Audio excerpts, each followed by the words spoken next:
Welcome to this new episode of Cristina's Coffee Sessions.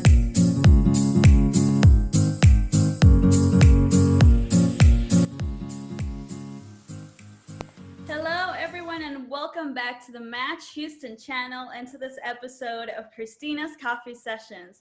My name is Cristina Amaro. I will be your host today, and this is Chichi. She will be hosting as well.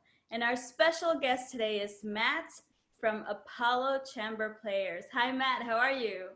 How you doing, Cristina? Great to be with both of you today.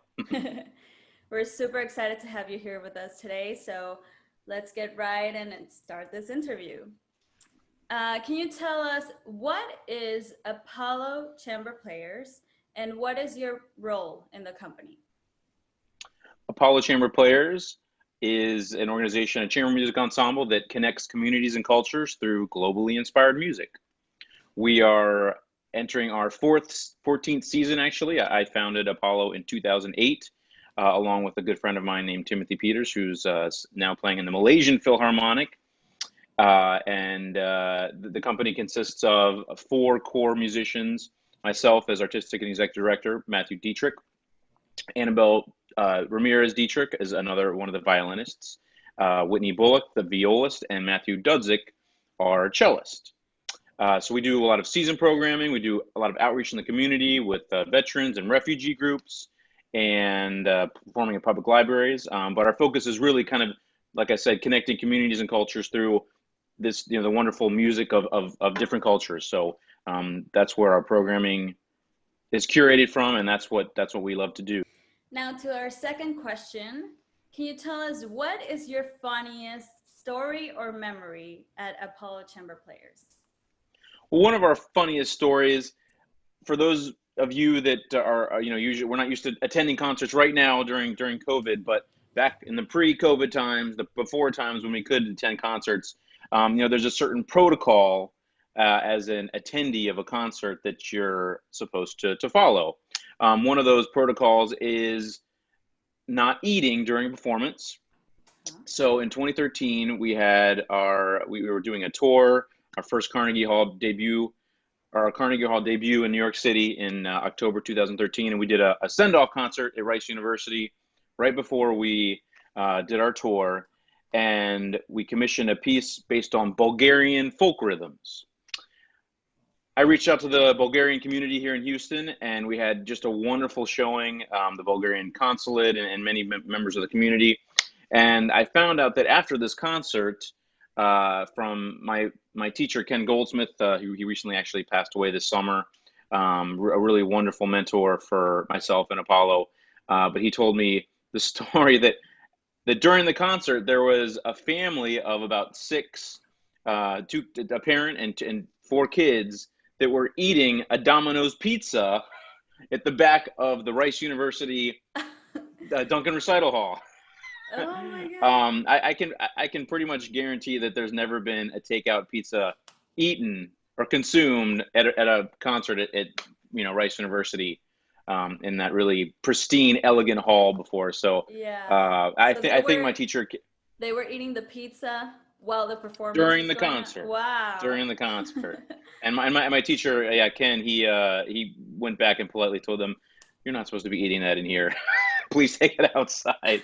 But I think it is a funny story, but that's a story that I like to tell because I one of the things I'm most proud of with Apollo is that we're able to get people that normally wouldn't come to the concert hall into the door and experience our music and our art, even if that means that they perhaps break the formal protocols of concert etiquette.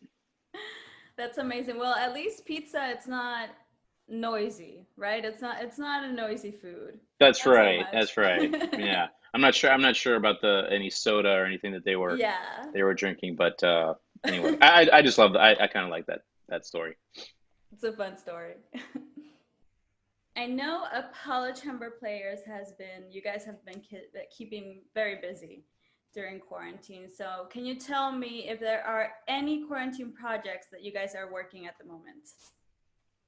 Sure. I think, like most everybody, when the pandemic happened, the stay-at-home orders came down from above. We were, all trying to search for how we could still connect with our audiences. So the thing that we did from March through May, which was really the stay-at-home tenure, if you will. We started to do some online programming, some digital programming titled Sundays with Apollo. We did 8 episodes, and we had guests from all around the world call in live, and then we curated that with some live performances throughout the last 5 years. Unfortunately, have really great video footage from our concerts at Match, particularly shot by Ben Doyle, and pictures, and we could tell stories and behind the scenes look of each concert. So I think that was a really great way to connect with people, and we did it Sunday evenings at 7 p.m. For 8 weeks. After this, we obviously didn't know if we were going to be able to do our big festival. We had this festival of performing our 20 commissions. We started a commissioning project in 2014 where we commissioned 20 folk music and multicultural works by the end of the decade. This was to be the big year to finish this project. And unfortunately, COVID happened, and we weren't able to do the premieres of the 19th and 20th commissions. And then, again, we were supposed to do this big festival all around town, at the Holocaust Museum, at Match, and a festival finale at Miller Outdoor Theater. It was very disappointing that we couldn't do this. But, after we realized that COVID, this is going to be a long-term thing, this is our life for a while, how can we still put on this festival and do it in, digitally, in a way that's both compelling and fun for the viewer and for our patrons. So we decided to do it virtually, and we actually have created 20 standalone episodes with some behind the scenes conversations with some of the guests and composers. And we recorded a couple of new studio performances at the Institute of Contemporary Dance, a really wonderful new venue. And then we're going to present the 2 commissions that we didn't get to do earlier this year as digital world premieres later, and late October and November. So anyway, I think it's the best thing that we can do right now, and these performances will live on, way past the time that we're in right now. Definitely. And I'm also really excited, though, that we're collaborating with 8 Houston ballet dancers. And of course, they've been out of work because of the season cancellations and venue closures. The next 2 episodes, episode 3 and 4, which are coming up this next week, feature our Turkish composer Erbruk Erlemaz, and the concert actually that launched Match in 2015. We were honored to give the very first music performance concert in Matchbox 4, and we premiered this piece called Three Goat Blues by Israeli-born composer Gilad Cohen. And that'll be the focus of episode 4 of our festival 20 by 2020. That's amazing. And can you tell us where can people find this online festival, where they can watch it from? We're streaming it from YouTube and Facebook and Twitch and Periscope and pretty much anywhere that you can. Any social media platform. We're kind of expanding our offerings in that regard, Instagram as well. So check our website or check our YouTube or social media channels, our socials, as they say. Yes, and I will definitely link those under this video. Are there any future projects in the works? We'll be continuing our digital programming initiatives at the conclusion of our Festival 20 by 2020, which the last episode is November 1st. And then sometime in mid-November, we'll be premiering a work by this really wonderful African-American veteran-turned composer, Kima Williams. It's titled With Malice Toward None, and it's inspired by the President Lincoln's second inaugural address and kind of the theme of connecting humanity during this time of COVID.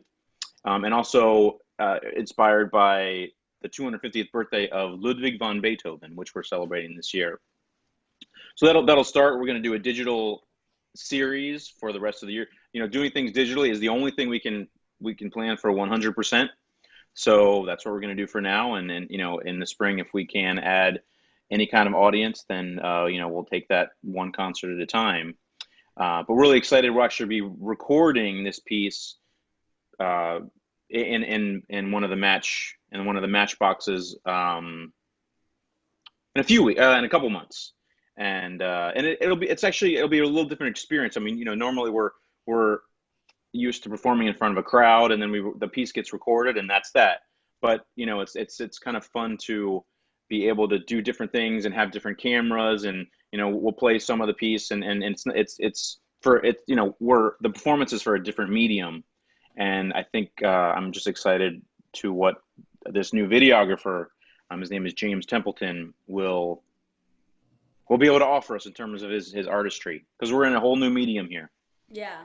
That actually, I'm gonna do an add-on question Yeah, yeah. that wasn't planned for. But do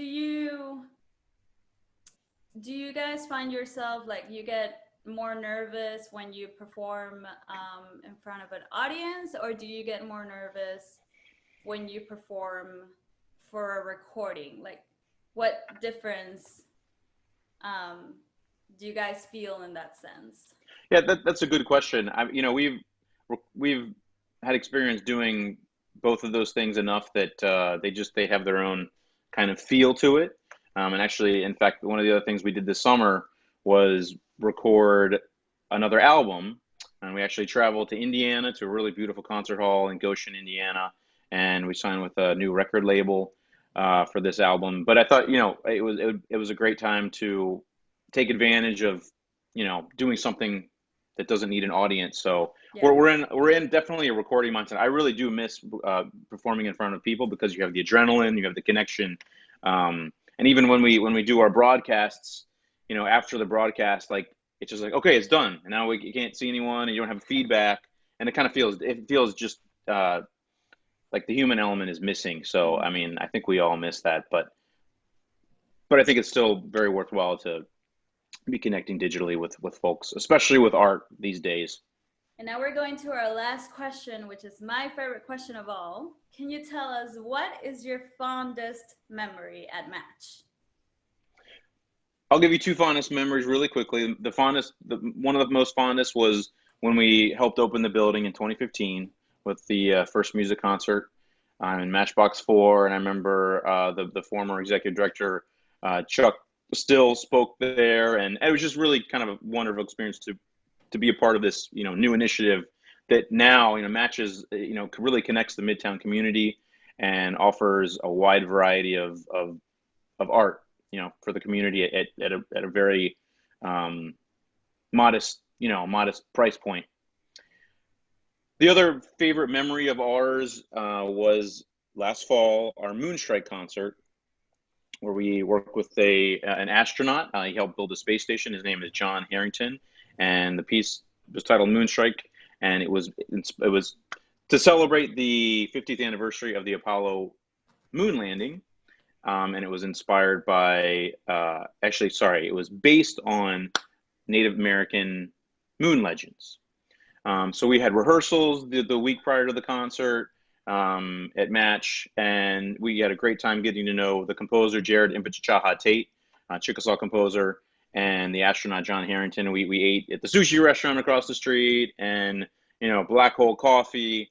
We had a videographer come in to capture the rehearsals. As we have a documentary coming out next year, actually, and then the concert. You know, the concert, we had a great crowd, a very receptive crowd, and we had a canvas of Earthrise, the famous picture, as our backdrop to that concert. And I've always wanted to be an astronaut, you know, since I was a young kid. Okay. So, kind of the personal and artistic satisfaction that I got from this particular program is second to none. Wow. And I remember, wasn't the astronaut also a musician? Yes, and actually, that was a very important part, because he needed to read music. He played the saxophone when he was a young kid, and so, you know, he could read music and follow Yeah. the score, and that obviously, to do something like that, you need a narrator Yeah. that read music. So we Yeah, were very definitely. fortunate to find him, and he has a very charismatic, magnetic personality, Mhm. and that's what we recorded this summer in Indiana for our next album too. So That's awesome. That's a beautiful memory. Well, thank you so much, Matt, for joining us today. Thank you so much for being a part of this series and this episode of Christina's Coffee Sessions. We have no coffee today. I forgot. Oh, here. We oh, have wait it. a second, It's a little here's my coffee. coffee. All right. We were too I'll say into that it. we live in the Museum District, 288 McGregor. But every day we venture to Catalina Coffee with our son. That's our normal morning pandemic routine. Yeah. Our routine, and we just have to have our coffee. So anyway, Yeah, cheers. definitely. Cheers. And now I leave you with an Apollo Chamber Player promo video. So make sure you check it out and you check out their website and social media platforms. Thank you.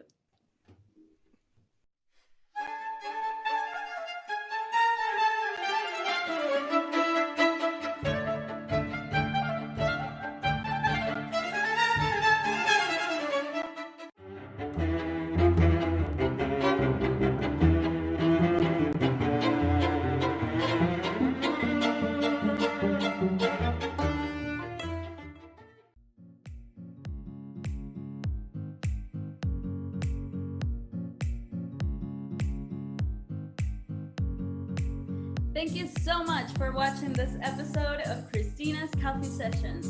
Don't forget to like, comment, and subscribe.